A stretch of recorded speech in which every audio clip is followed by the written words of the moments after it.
5 jovens vão passar um fim de semana em uma cabana isolada no meio de uma floresta. E o que deveria ser um final de semana divertido acaba se tornando o pior final de semana de suas vidas quando eles são atacados por demônios. No vídeo de hoje, vamos ver quais ações ou decisões poderiam ser tomadas pelos personagens para que eles pudessem lidar melhor com os demônios que buscam destruí-los um por um no filme A Morte do Demônio.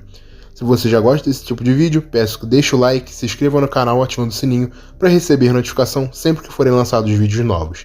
Dito isso, bota o fone, relaxa e bora pro vídeo. O filme começa com um grupo de amigos dirigindo até uma cabana no meio de uma floresta. No meio da viagem, Linda acaba perguntando ao Scott como é a cabana para onde eles estão indo.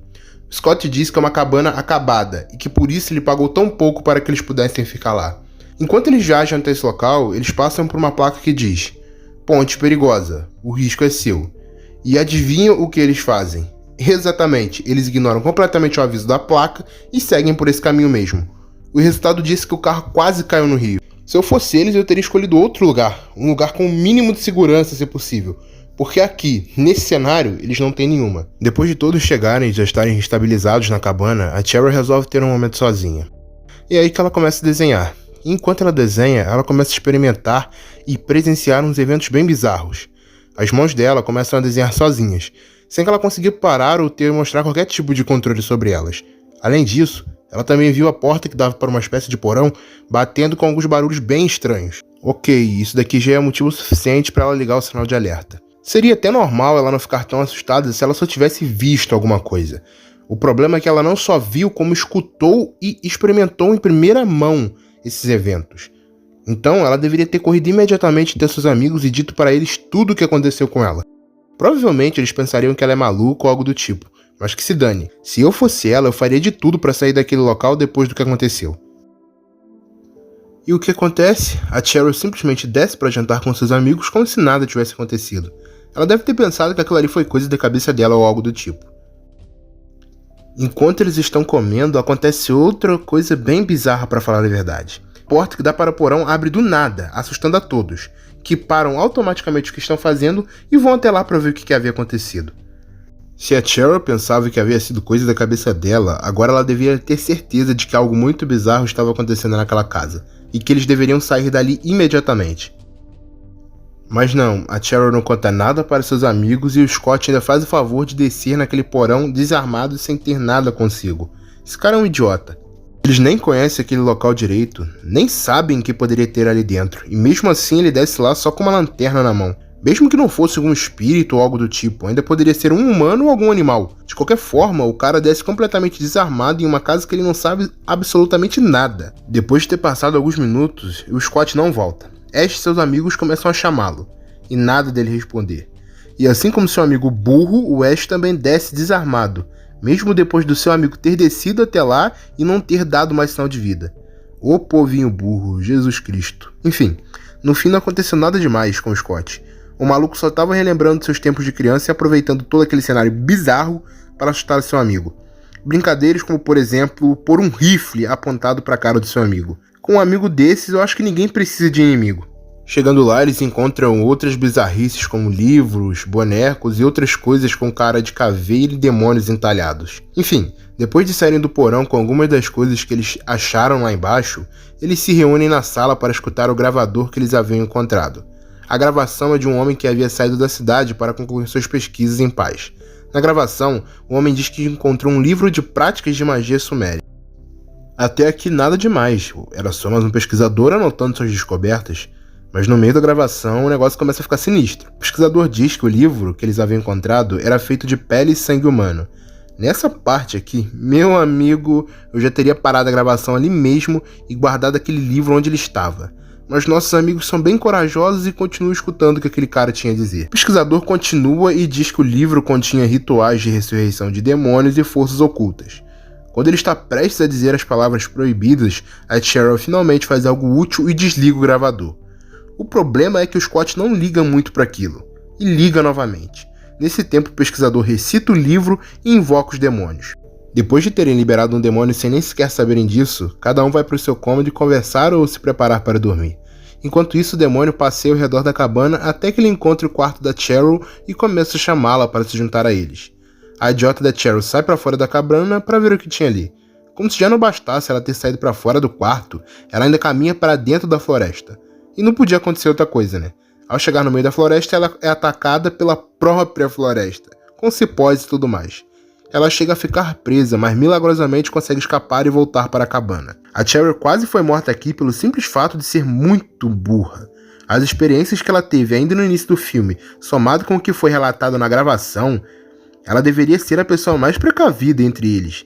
Depois de correr até o meio da floresta, ela ainda para e diz pro demônio que havia escutado a voz dele no porão. A Cheryl aqui pediu pra morrer. Certeza que ela tem algum probleminha, só assim pra ela ter feito tudo aquilo. No fim, a Cheryl finalmente percebe no que havia se enfiado e faz de tudo para que o Ash tire ela daquela floresta. Olha, eu acho que ela devia ter ligado o sinal de alerta faz muito tempo, mas antes tarde do que nunca. Enfim, Ash até tenta levar a Cheryl para fora daquela floresta, mas vocês se lembram do que eu havia dito sobre aquela ponte caindo aos pedaços? Aconteceu aqui o óbvio. A ponte foi destruída e eles não sabiam nenhum outro caminho para sair daquela floresta. Pelo menos, não caminho de carro. E aqui realmente não tinha muito que eles pudessem fazer no momento. Os demônios controlam a floresta e eles não conseguiriam sair daquele lugar de carro. Caso eles tentassem sair caminhando por trilhos alternativos ou algo do tipo, certamente seriam atacados e mortos pela própria floresta. Depois de voltarem para casa frustrados, Ash liga novamente o gravador e descobre que a única forma de derrotar os possuídos seria fazendo picadinho deles. E essa descoberta não podia vir em hora melhor. Enquanto Shelly e Linda brincam de adivinhação, um demônio se manifesta no corpo da Cheryl dizendo que todos ali vão morrer. Depois disso, ela cai no chão e aparentemente desmaia. Essa cena aqui é muito peculiar, digamos assim. Olhem como a Linda está posicionada. Ela tem uma visão total da Cheryl. E mesmo assim, eles deixam o demônio pegar um lápis e furar o pé da Linda? Cara, esse povo precisa seriamente procurar a droga de um oftalmologista. Como eles não viram a droga de uma possuída pegar um lápis? Não tem sentido. Scott consegue pensar rápido e deita a Cheryl na bica. Ele aproveita isso para pegá-la e trancá-la no porão. A forma com que eles poderiam lidar com a Cheryl aqui é bem simples. O Ash sabe o que deve ser feito. Ele escutou as gravações do pesquisador. O pesquisador deixou bem claro que para derrotar os possuídos é necessário desmembrá-los.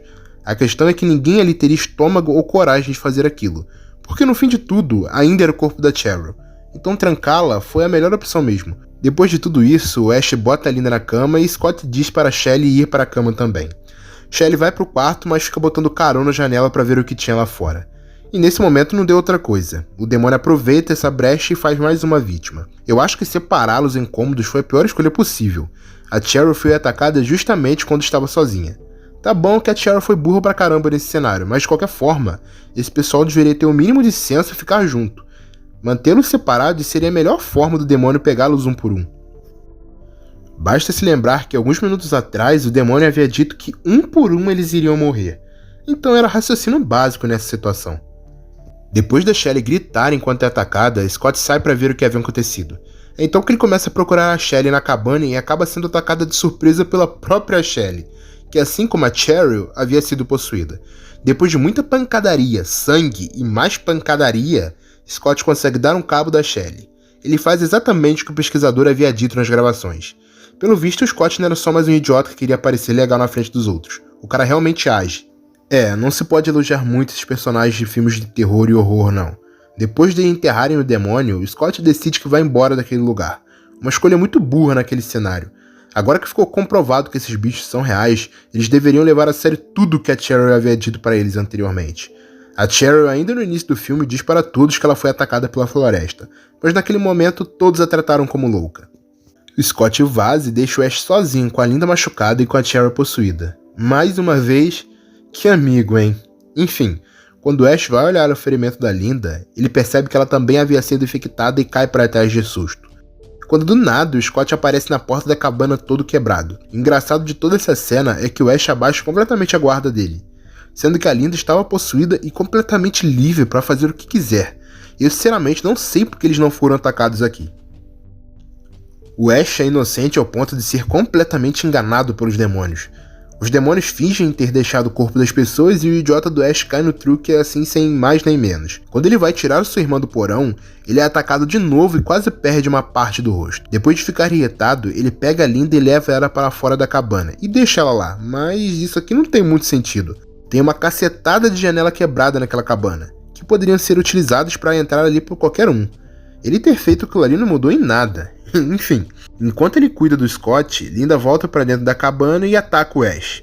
Ash consegue vencer a disputa de força e finalmente dá cabo da Linda. Ele leva a Linda para a garagem visando fazer todo aquele processo que a gente já sabe. Como vocês já podem imaginar, o Ash não consegue, e ao invés de fazer a mesma coisa que o Scott fez com a Shelly, o Ash simplesmente decide enterrar a Linda completa. E obviamente isso não vai dar certo. Já que ele vai enterrar a Linda, ele devia fazer o mesmo com o Scott. Um amigo dele já passou dessa pra melhor já faz um tempinho. Por não ter feito nada do que é dito no filme, o burro do Ash quase perdeu a perna. No fim, ele consegue meio que sem querer desmembrar uma parte daquele demônio e finalmente ele se vê livre de mais um. Só que nesse tempo a Cheryl consegue fugir do porão e se esconde na cabana. Depois de chegar na cabana e ver que sua irmã havia fugido, Ash sai andando pela casa em busca dela. Uma coisa que eu acho que ele nem se tocou aqui é que o corpo do Scott também havia sumido. Ash é pego de surpresa, mas consegue afastar o demônio. Depois de um embate aqui, ele decide fechar todas as portas da casa para que o demônio não possa entrar. Seria uma estratégia interessante caso a cabana não tivesse uma cacetada de janela quebrada. Milagrosamente, os demônios pararam de entrar na casa naquele período. Isso deu tempo do Ash descer pro porão e pegar mais algumas balas para a arma dele. Enquanto ele luta com a Cheryl, o Scott aparece por trás de Ash e o ataca também. Depois de muita pancadaria, sangue, pancadaria e mais sangue, o Ash percebe que os demônios tinham algum tipo de ligação com o livro. Quando ele está prestes a ser morto, ele consegue agir e então joga o livro na fogueira, com isso dando um fim a esses demônios. Mas e aí, pessoal, o que vocês acham que os personagens desse filme poderiam ter feito para ter lidado melhor com os demônios que aparecem aqui? Digam aí nos comentários, bora trocar uma ideia. Gostou do vídeo? Caso tenha gostado, deixa o like. É uma forma de vocês me dizerem o que estão achando dos vídeos que saíram aqui no canal. E caso queiram ver mais vídeos como este, se inscrevam no canal ativando o sininho. Assim vocês vão receber notificação sempre que eu lançar vídeos novos. Muito obrigado por tudo e até a próxima, pessoal.